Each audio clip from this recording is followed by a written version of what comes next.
یہ جی سوال پوچھا ہے مجیب الرحمان صاحب نے امریکہ سے کہ انویسٹمنٹ کر کے فکس پروفٹ لینا، فکس منافع لینا، اگر کسی شخص کو پیسے دیں اور کہیں کہ اسے کسی بزنس میں انویسٹ کر دو اور اس سے ہر مہینہ فکس کر لیں کہ مجھے ہر مہینے اتنے پیسے چاہیے، تو کیا اس طرح پروفٹ لینا جائز ہے یا یہ سود کے حکم میں ہے؟ سود کے حکم میں ہے، یہ جائز نہیں ہے۔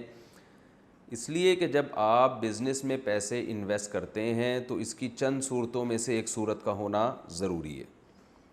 پہلی صورت یہ کہ آپ نے جہاں پیسے انویسٹ کیے، آپ اس بندے کے اپنے پیسے بھی لگے ہوئے ہیں، اس میں آپ کے پیسے بھی لگے ہوئے ہیں یا دوسروں کو بھی لگے ہوئے ہیں، یعنی مطلب یہ کہ صرف آپ کے پیسے نہیں ہیں بلکہ اس کے بھی پیسے ہیں، تو اس کو کہتے ہیں شرکت، جس کو آج کی اصطلاح میں کہتے ہیں مشارکہ۔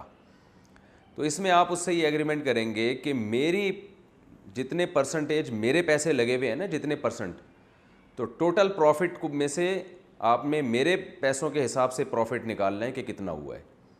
جیسے آپ کے 25% انویسٹمنٹ ہے اور دوسروں کی 75% انویسٹمنٹ ہے، کاروبار میں پروفٹ ہو گیا 2 لاکھ روپے کا، تو 2 لاکھ کا مطلب یہ ہے 2 لاکھ کا 25% ہوتا ہے 50,000، ٹھیک ہے نا؟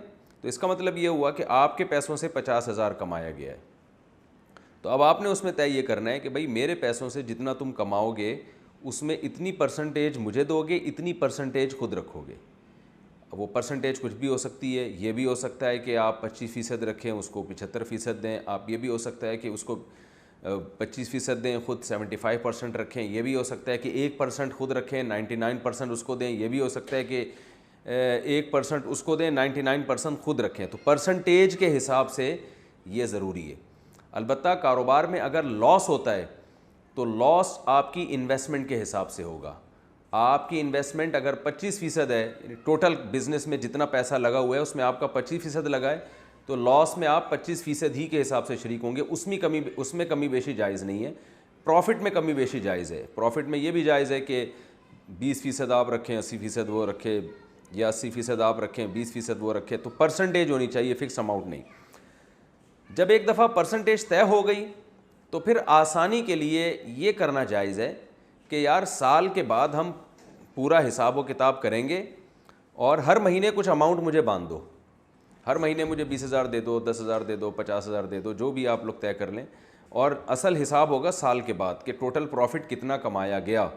تو اگر آپ نے مجھ سے زیادہ کمایا ہوگا اور مجھے کم دیا ہے ماہانہ کے اعتبار سے، تو وہ کمی پوری کر دینا، مجھے دے دینا سال کے بعد جو رقم میری بچتی ہوگی۔ اور اگر پتہ یہ چلا کہ جی آپ نے جو ہے وہ کمایا کم ہے اور مجھے ہر مہینے زیادہ رقم دے دی ہے، تو اگلے سال کے پروفٹ میں سے وہ رقم کاٹ لینا۔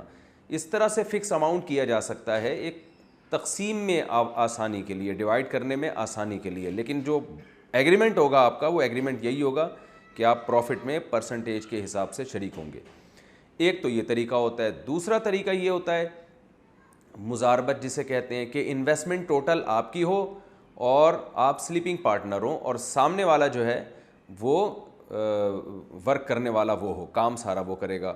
اس میں بھی یہی اصول ہے کہ جو کام کرے گا تو جتنا پروفٹ ہوگا اس میں بھی پرسنٹیج کے حساب سے آپ کو طے کرنا پڑے گا کہ جی جو پروفٹ ہوگا اس میں اتنے پرسنٹ میرا، اتنے پرسنٹ آپ کا۔ وہ پرسنٹیج کچھ بھی ہو سکتی ہے، لیکن اس میں اگر کاروبار میں لاس ہوا تو وہ سارا کا سارا آپ اٹھائیں گے، کیونکہ انویسٹر آپ ہیں۔ لاس ہمیشہ انویسٹر اٹھاتا ہے، اور جو کام کرنے والا ہے نا اس کی صرف محنت ضائع ہوتی ہے، اس کے پیسے ضائع نہیں ہو سکتے کیونکہ پیسے اس نے انویسٹ ہی نہیں کیے ہیں۔ تو یہ دو صورتیں ہیں۔ ایک اور صورت ہو سکتی ہے انویسٹمنٹ کے ذریعے پیسے کمانے کی، وہ صورت یہ ہے کہ آپ نے کوئی چیز خرید کے قسطوں پہ مہنگے داموں کسی کو بیچ دی۔ مثال کے طور پر ایک شخص آتا ہے، کہتا ہے بھائی میرا بزنس ہے، آپ بزنس میں انویسٹ کریں۔ آپ کہتے ہیں یار میں اس کو پیسے دوں گا، یہ پرسنٹیج کے حساب سے مجھے صحیح نفع بتائے گا بھی نہیں کہ کتنا نفع اس کو ہو رہا ہے۔ اس ٹینشن سے بچنے کے لیے آپ اس سے پوچھتے ہیں کہ یار تم بتاؤ کرتے کیا ہو، توڑا، وہ پنجابی میں کہتے ہیں نا توڑا کام کی ہے، تو وہ کہتا ہے یار میں اسکریپ خرید کے بیچتا ہوں۔ تو آپ اس سے یہ کہہ سکتے ہیں اسکریپ میں خریدوں گا تمہارے لیے اور تمہیں قسطوں پہ مہنگا کر کے بیچ دوں گا۔ تو آپ مارکیٹ چلے جاتے ہیں، کراچی میں اسکریپ کی بڑی مارکیٹ، شیرشاہ میں، دوسری جگہوں پہ، مختلف جگہوں پہ ہو سکتی ہے۔ آپ نے کیا کیا، اسے مال اٹھا کے اپنی گاڑی میں لوڈ کیا، قبضہ آپ کا ہو گیا، یا وہی مال کو آپ نے خرید کے الگ کیا، آپ کا قبضہ ہو گیا اور آپ نے وہی مال اسے مہنگے داموں بیچ دیا۔ مثال کے طور پر آپ نے 1 لاکھ کا مال خریدا اور ہینڈ اوور بھی کیا۔ قبضہ کرنا اس میں ضروری ہے، قبضے سے پہلے آگے نہیں بیچ سکتے۔ قبضے کا مطلب یہ نہیں کہ آپ اپنے ہاتھ میں رکھیں، ظاہر ہے اسکریپ کا اتنا مال کیسے ہاتھ میں اٹھائیں گے، اس کو وہیں پر آپ الگ کر دیں اور یہ ہو کہ بھئی یہ آپ کا مال ہے اور آپ کے رسک اور آپ کے زمان میں آ گیا یہ مال۔ اب اگر ہلاک ہوا تو آپ کا نقصان ہوگا۔ جب اس کنڈیشن میں آ جائے تو فوراً آپ اسے آگے جو بندہ آپ سے پیسے مانگنے آیا تھا نا اس کو بیچ دیں اور کہیں 1 لاکھ کا میں نے کیش پہ اٹھایا ہے، اب میں تمہیں یہ 1.5 لاکھ کا قسطوں پہ بیچ رہا ہوں اور 1 سال کی فار ایگزامپل قسطیں ہیں، ہر مہینے آپ نے مجھے اتنی فکس اماؤنٹ دینی ہے۔ تو ایسی صورت میں فکس اماؤنٹ کے ذریعے پروفٹ کمانا یہ تیسری صورت میں تو جائز ہوگا، اس سے پہلے جو 2 صورتیں اس میں جائز نہیں ہے۔ یہ اسکریپ کی میں نے مثال دی ہے، کوئی بھی چیز ہو سکتی ہے، لیکن گولڈ سے علماء منع کرتے ہیں کہ گولڈ خرید کے قسطوں پہ بیچنا مہنگا کر کے ایسے موقع پہ جائز اس لیے نہیں ہے کہ یہ سود کا ہیلا بن سکتا ہے، مکروہ ہے، ناپسندیدہ ہے یہ عمل۔ تو گولڈ کے علاوہ کوئی بھی چیز، گولڈ اور سلور، چاندی بھی اسی میں داخل ہے، کوئی بھی چیز جو وہ کاروبار کرنا چاہتا ہے اس کو ظاہر ہے مال چاہیے اس کو، تو وہ مال آپ خرید کے اس کو مہنگے داموں بیچ دیں اور کہیں بھائی میں اب کاروبار سے نکل گیا ہوں، مجھے آپ نے ہر مہینے اتنی قسطیں ادا کرنی ہے، اب آپ کو لاس ہو، آپ کو پروفٹ ہو، یا آپ کا ہیڈیک ہے، یہ ساڈا ہیڈیک نہیں ہے یہ۔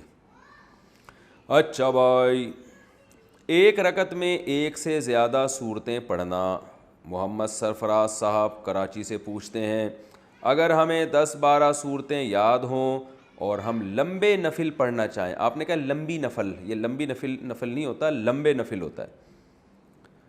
نفل نماز مذکر لفظ ہے، مؤنث لفظ نہیں، اور ہم لمبے نفل پڑھنا چاہیں تو کیا اس کے لیے 1 رکعت میں 1 سے زیادہ صورتیں پڑھ سکتے ہیں یا نہیں؟